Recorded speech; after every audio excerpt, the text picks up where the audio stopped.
Welcome to Beauty Business Matters. I'm your host, Susan Routledge, and we have another very exciting episode. I'm here with Helen Portman Brookes, who is known as the Beauty Brand Connector. And I've known of Helen for a long time, but didn't really know exactly what she did. Just heard so many great things, and now I've got to know her really well, and I just knew she would make an absolutely awesome guest.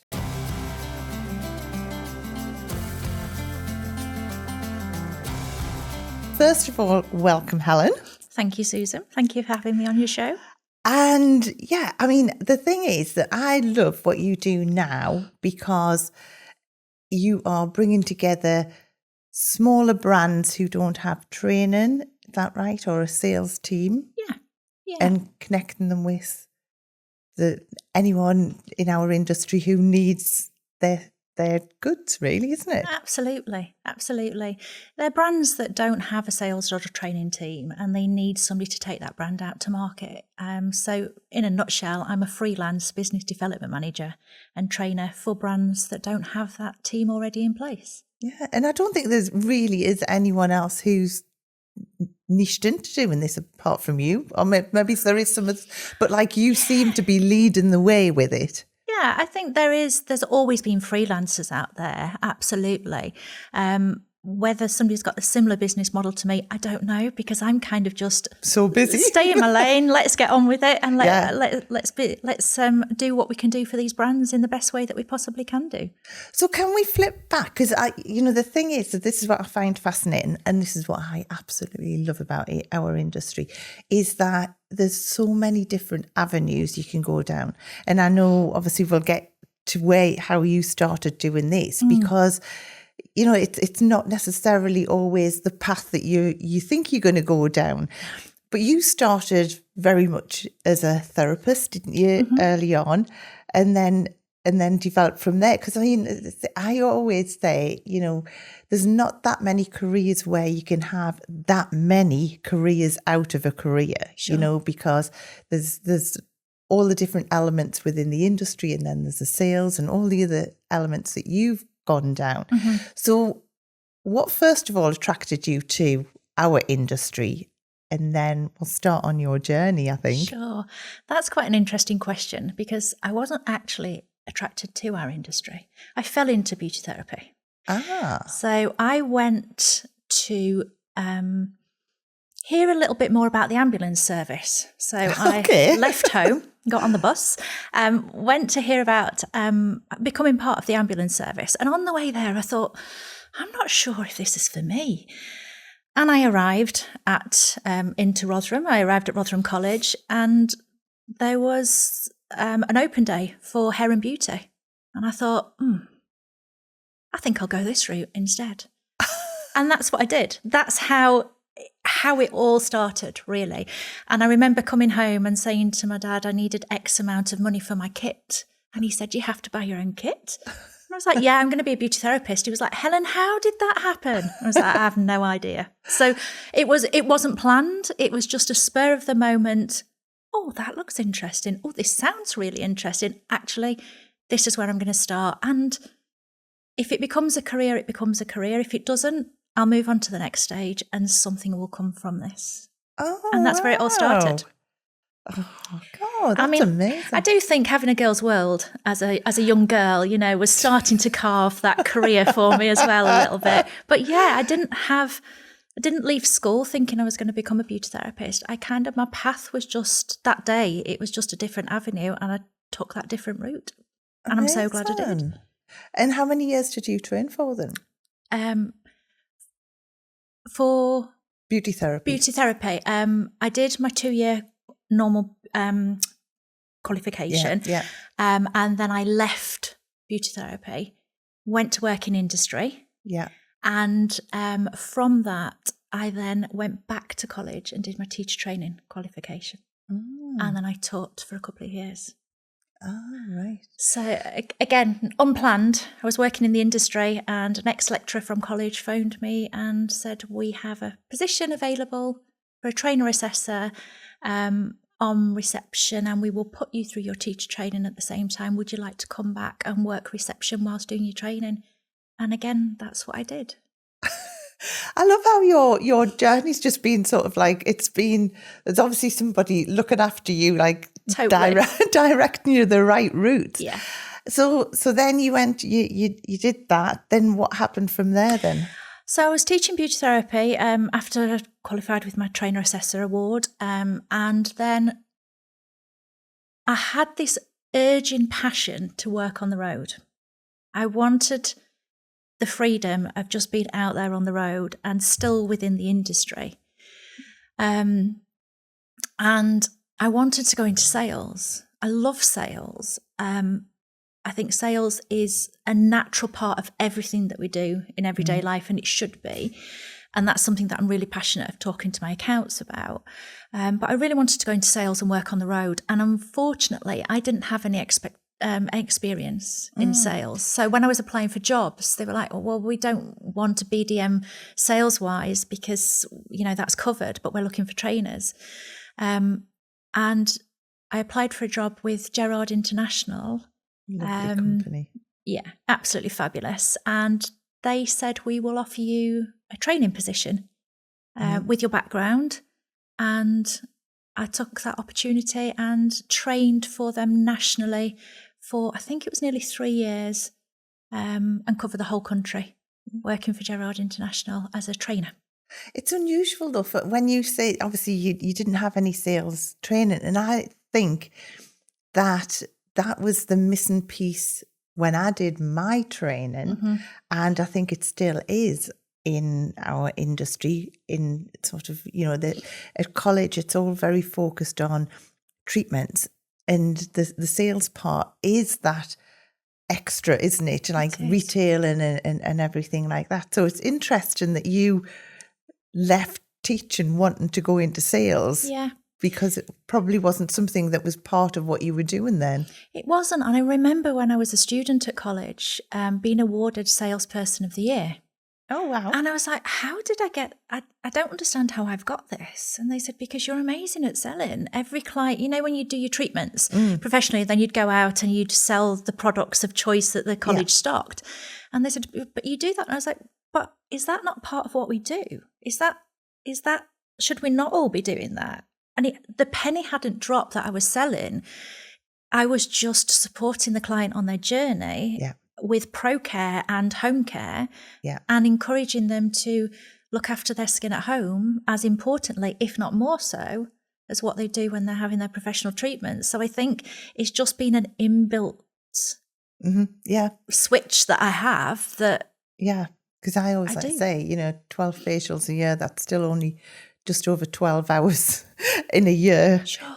That's still 364 and a half days that a client's left to do whatever they want with their skin. Absolutely. So great analogy, yeah. Yeah. So obviously then from Gerard's, what happened there? Yeah, from Gerard, my training manager at the time left and she went to work for cosmeceuticals.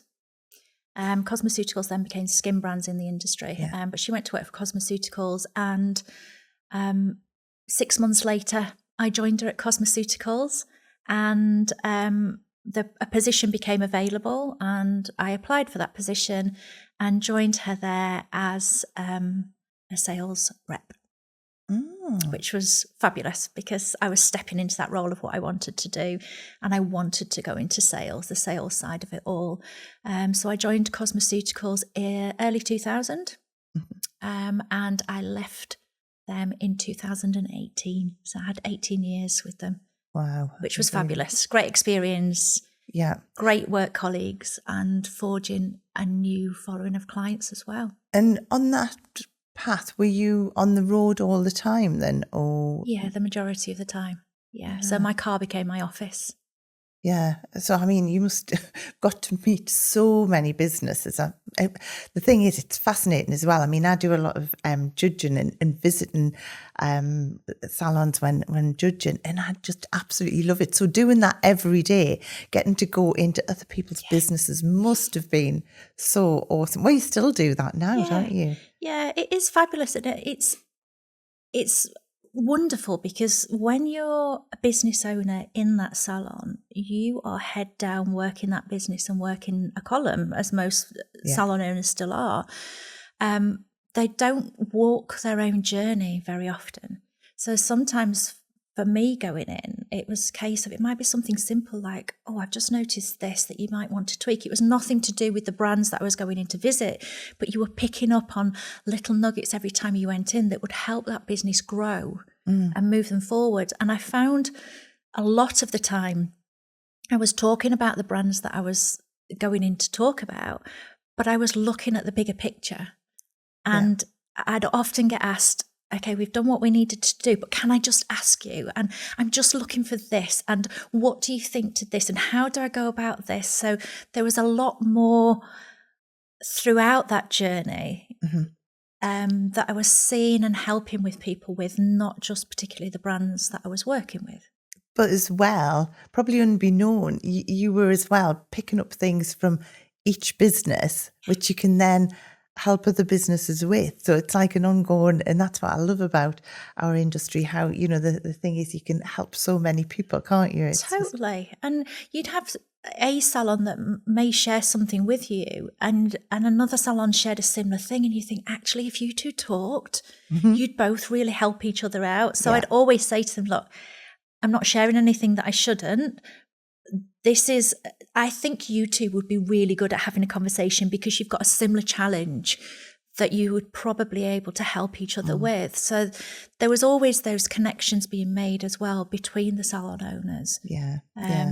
So, yeah. Now, obviously, then you left cosmeceuticals. Yeah. What happened then? So I left Skin Brands as we were at the time, and my journey had been very varied. So within that time, those 18 years, I'd sort of done national, I'd had areas, I'd been a machine specialist within the company. So my roles had changed a little bit throughout.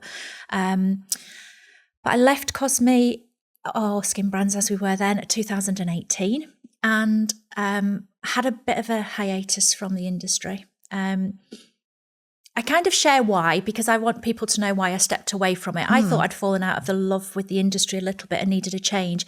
It wasn't. It was a huge period of grief in my life. I lost a lot of people in a very, very short space of time, and I had that little bit of a what's life all about kind of thing. And I needed to step away, and I needed to sort of put myself back together again a little bit, or a lot in some aspects. So I stepped away and I did something different for a year, and that pull back to the industry was always there. It was always, as soon as somebody said to me, can you, and they'd ask me a skincare question, I was like, yeah, let's talk about it. And in 2019, somebody that I know in the industry asked me if I'd be interested in doing some freelance work with a brand in our industry. And I jumped at the chance to do it. In a short space of time, another brand came to me, and then a third brand. And I just said to my husband, I think I've got a business here. I haven't planned for it to happen, but it's happening. Again. Yeah. But it's happening. I'm stepping back into that role that I was really doing, but I'm doing it on my own. Yeah. I can choose what brands are within my portfolio. Because sometimes the brand's not right for me and I'm not right for that brand. And I will always be very open and honest and say, this isn't the right fit, because I wouldn't take somebody on unless I knew I could do the best for that brand. So yeah, I set up Beauty Brands Connector end of 2019. Was that exciting, or was that a little bit scary? Or because obviously you've always had the sort of the comfort of being in a company, and then to be on your own, it's quite a big step, isn't it? Because right throughout your career, you'd always been part of a team kind of thing. Yeah. I think if I hadn't have stepped away and had that year out, I think would have been more scarier. Yeah. Because I was then going back into the industry, and it was like, how am I going back in, and what do I want to do, and who do I want to help, and what do I want to create? It was something that I could only do on my own, I think, at that stage. Yes, there's scary days. Yes, there's lonely days. And there still is. You know, I don't have that team that I can phone up and go, hey, have you coming up against these challenges? What's happening out there, kind of thing. But I do keep in touch with ex-colleagues that are still in the corporate world. So I do have those connections. Yeah. So I think... Do I still find it a little bit lonely at times? Absolutely. And I think that's why I'm so passionate about salons coming together. Yeah. Because I think we all need that support and we all need to be part of a community. I know that's what we do in Bucket Loads and Beauty Directors Club. And it just makes such a difference, just having everyone there just to cheer your wins and also to be there to pick you up when you're a little bit down as well. It's Absolutely. Just always. And, I think over the years it is becoming more norm that like the businesses work together. I know when I very first started doing the network events across colleges, bringing in salon owners to start with, the first thing they were like, oh, I don't know whether I can go because my competitors will be there. And then once you get everyone together, I say there's enough work for everyone. Yes. It's just, and you can help everyone. I mean, my business, we have another salon right next door. We have a few around, but the one we've got next door, we've got a really good relationship with, like we pass work back and forth, we take orders in for each other and things. It's really nice. So I think it's like once you stay in your lane and you know what you're doing, then, they say there's a client for everyone, isn't there? Kind of thing. There is, absolutely. So now you are super busy. Do a lot of networking as well. So how many brands do you work with at one point? It can vary. At the minute I'm working with 6 brands. And it can vary on the workload as well, because sometimes people will need more than others. If I'm responsible for somebody's training versus a brand that doesn't need me to look after their training side and it's just sales. So it can vary across the board how many days or hours a brand would actually need. But currently there's 6 within the portfolio. I love that idea though, that you're the one person that, someone's bringing in a brand and you're the one person who's going to be there doing the training, bringing the products in, bringing everything in. It's just a lovely connection, isn't it? Kind of thing. It is. And I think it works really well for the salons because they know if they've got a technical question, if they've got just something they want to bounce an idea off, if they don't know how to put a package together, anything like that, they can just pick up the phone and go, Helen, can you help me with this? And we'll work something out for them.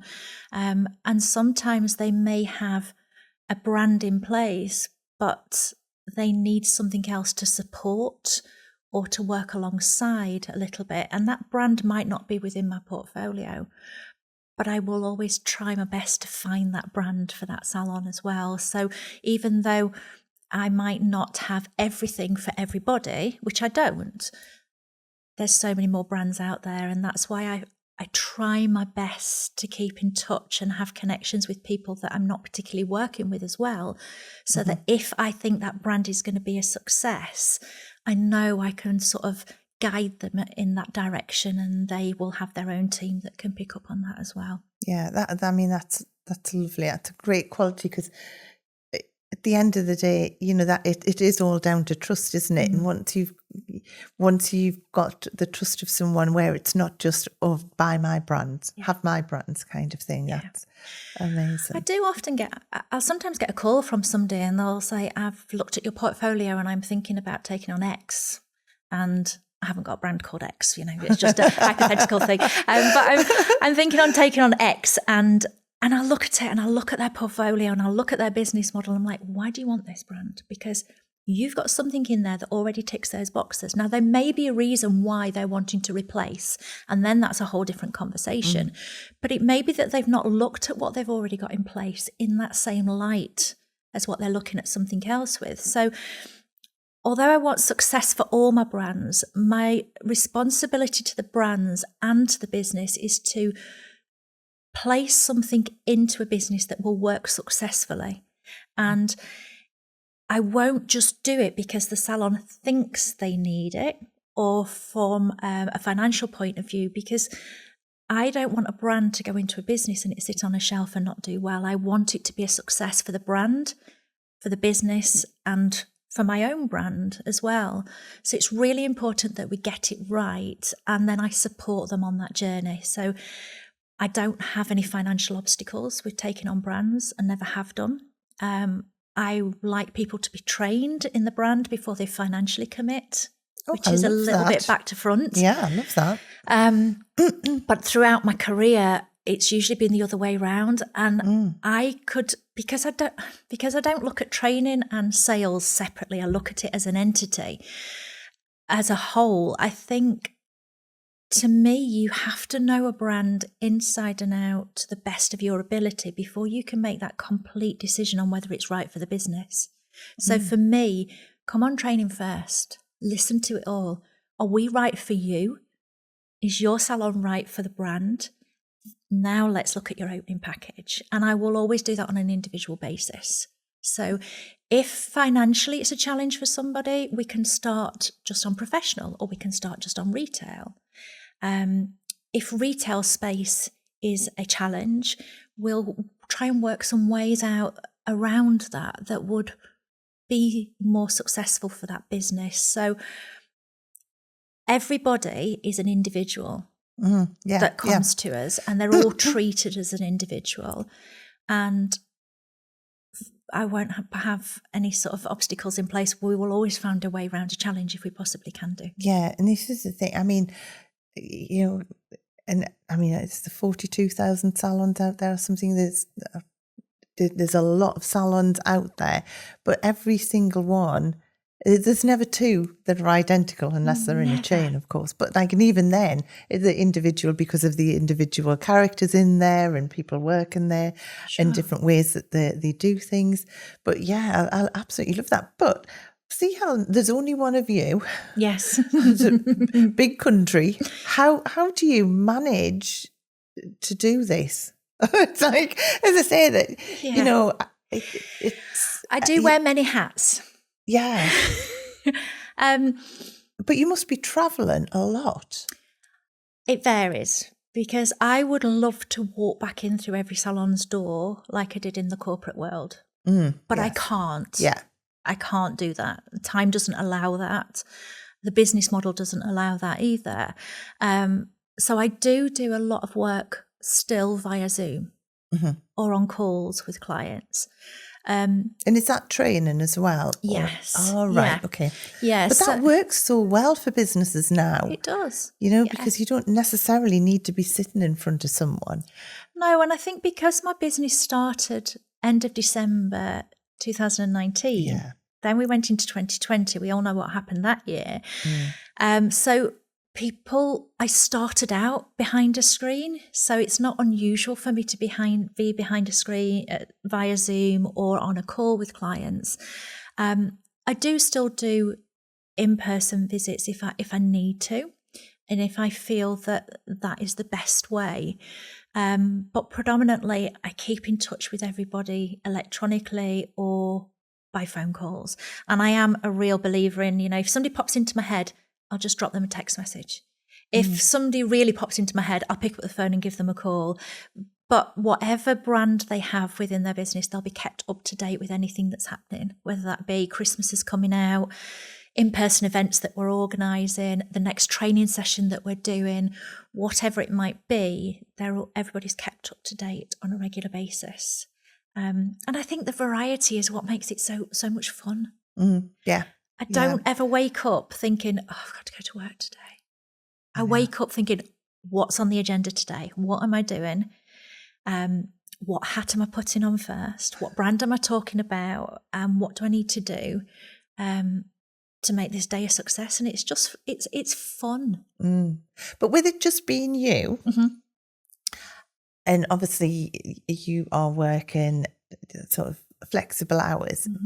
Are you quite good at being rigid with your hours, or is it from step out of bed practically to when you go back to bed, or are you really, really rigid with how you work it? I don't really have an off switch where anything is concerned, I don't think. I think with the business, I love the freedom of the business. I love to be able to step away when I want to, when I choose to. If something's happening family-wise, I love to be able to say, yes, I can be there. Whereas in the corporate world, you can't always make those commitments. I have an understanding with all of my clients. And the understanding is when you think it, send it me, whether that be an email, a text, a WhatsApp, an Instagram DM, whatever it might be. And as soon as I can reply to it, I'll come back to you. Yeah. And then it doesn't matter whether you're laid in bed at whatever hour it is at night or early morning, it's off your mind. It's in that inbox. It's done. And I'll pick it up as soon as I possibly can do.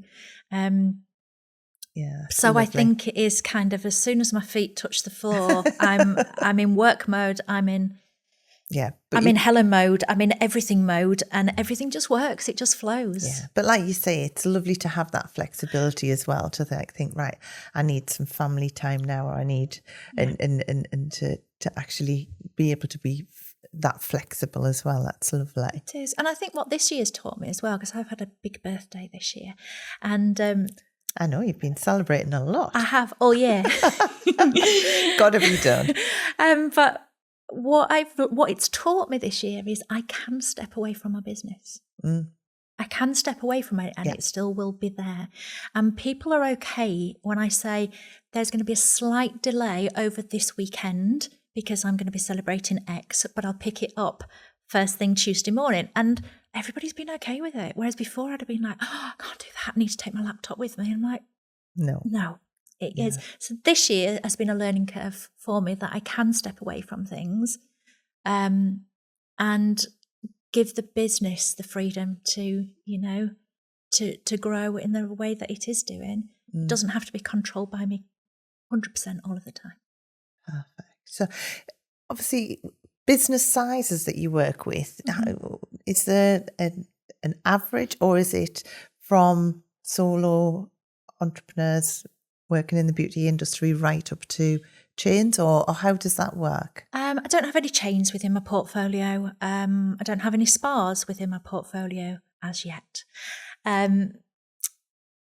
With businesses, I would say my main demographic of businesses that come through are solo workers to medium-sized businesses. And I like working with those size businesses as well. Solopreneurs, they need the support more than ever, just for bouncing ideas, if nothing else. Yeah. They've got everything in here, but they need to articulate what they're thinking with somebody. And just by doing that helps them carve the path of where they want to go with it all.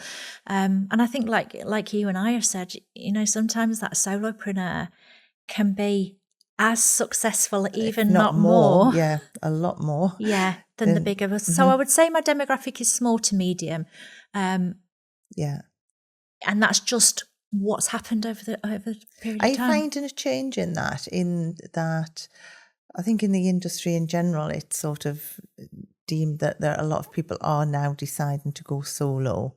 Are you finding that more so, or is it just mainly when you're seeing someone solo, is it that they've stepped from another business, or is it that they're downsizing their business, or is it a mix? I think there's a mixture. I have found this year there's more people saying, do you know what, I might just go back to working solo. There's been a lot of that conversation. There's a lot of solo workers that are happy working alone, but want, again, that community around them. And I've seen some really beautiful collaborations being formed by independent businesses, solopreneurs that are coming together to offer something. And that's where they're getting their support from. That's where they're sort of merging their talents, if you like, together. Yeah. So I feel that there's still that real I think there's more of a pull back to being connected with people than ever before, and people are really needing it more so than ever. As therapists, as you know, we give so much to our clients all the time. A lot of the time it's not about the treatment, it's about that touch and that contact and that connection. And I think the business owner is really looking for that contact and that connection. So being surrounded by other ones is important, but they like the freedom of working alone and just looking after themselves and their business. Yeah. I always like to say, it's your business, your rules, your terms, because you can really make a business as profitable as you want on the terms that you want. It's just the hardest thing I find, I don't know whether you do, but working with so many with so many salon owners, the hardest thing is finding out what they want.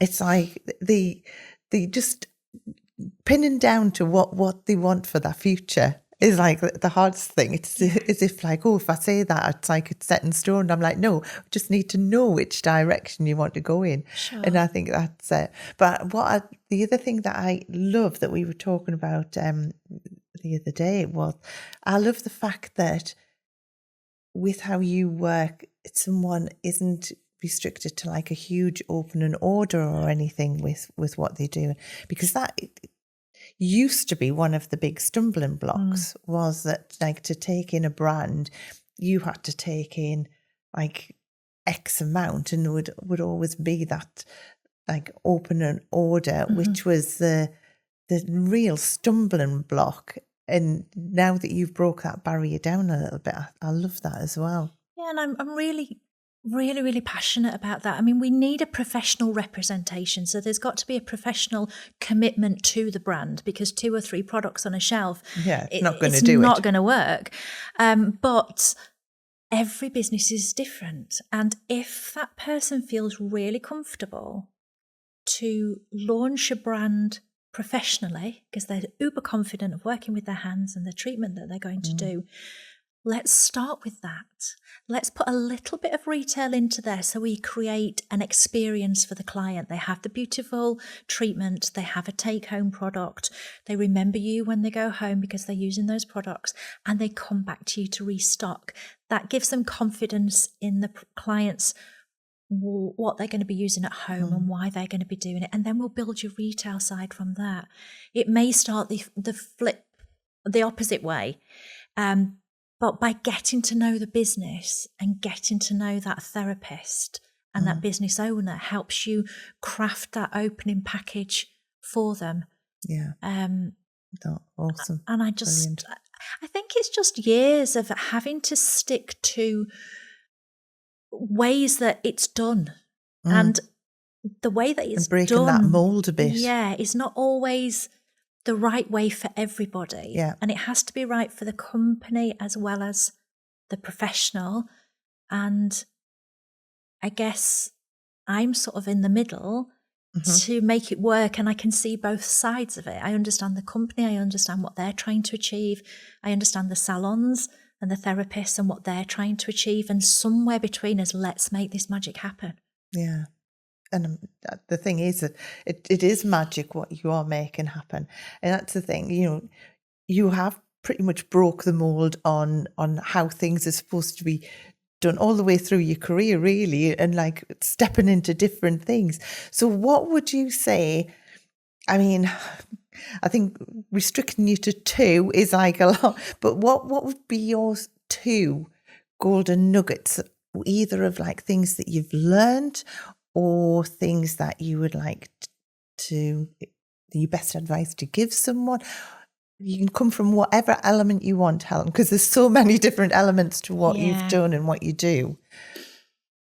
I think one of my golden nuggets is trust your instinct. Yeah, your gut, never wrong, is it? No.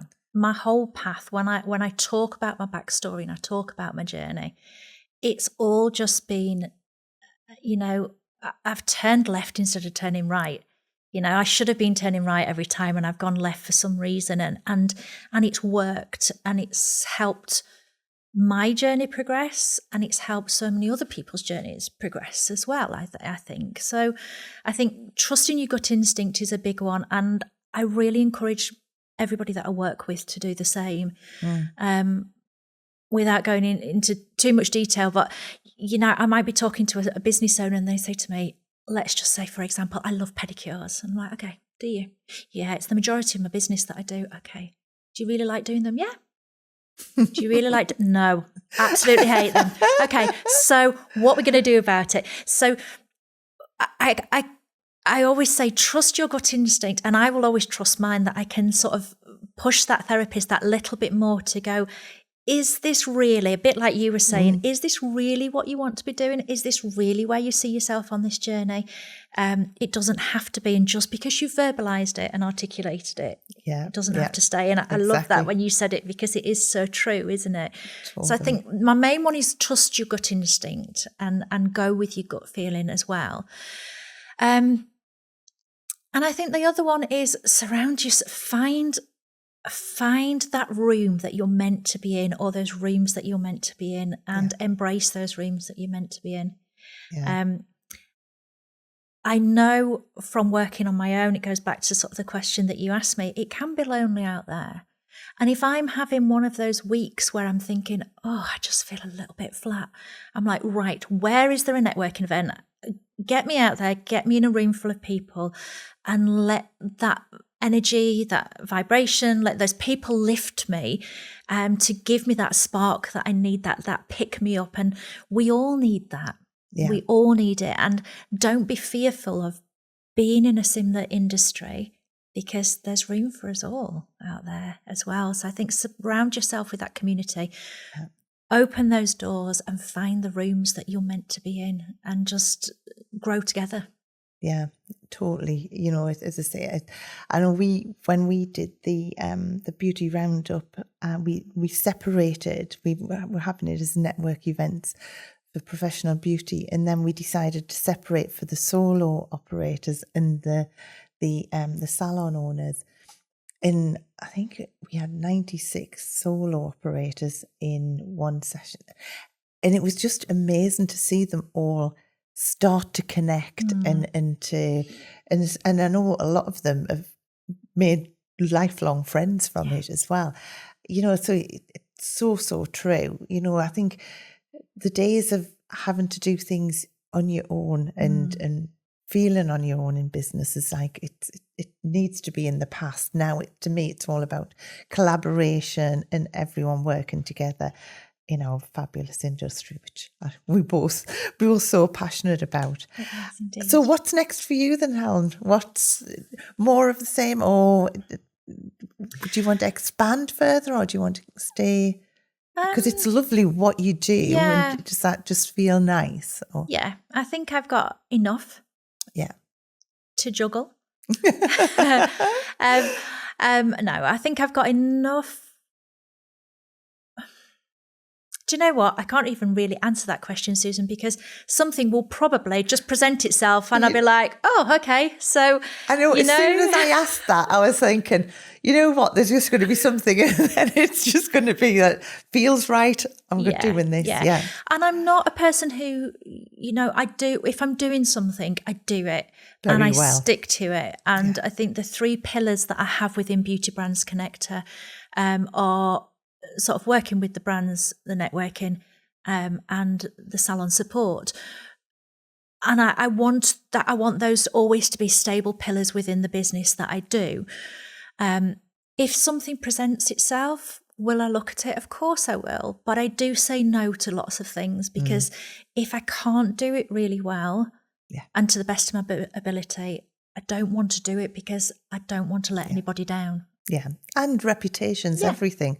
And I mean, you know, you've got such a fabulous reputation in our industry. Thank you.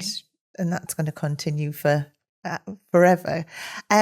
So if someone wants to get in touch, obviously we will put everything in the show notes, but is there a best way is it Instagram where you mainly are, or where are you normally if someone wants to follow what you're doing?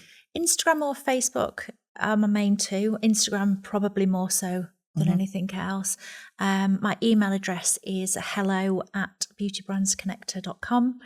And my website is beautybrandsconnector.com as well. So yeah, reach out on any of those platforms. And I always say to people, it just starts with a call. Mm-hmm. And sometimes business doesn't happen straight away. An industry friendship is formed and something might happen a year later or 2 years down the line. But tell me about your business. Mm-hmm. Let me share your business with me. I'll share mine with yours. And if there's something that can happen, it will happen. If not, it'll happen when it's supposed to. Exactly. I love that. Mm-hmm. Thank you, Helen. Thank you. It's been awesome. It's been a pleasure and a privilege. Thank you, Susan.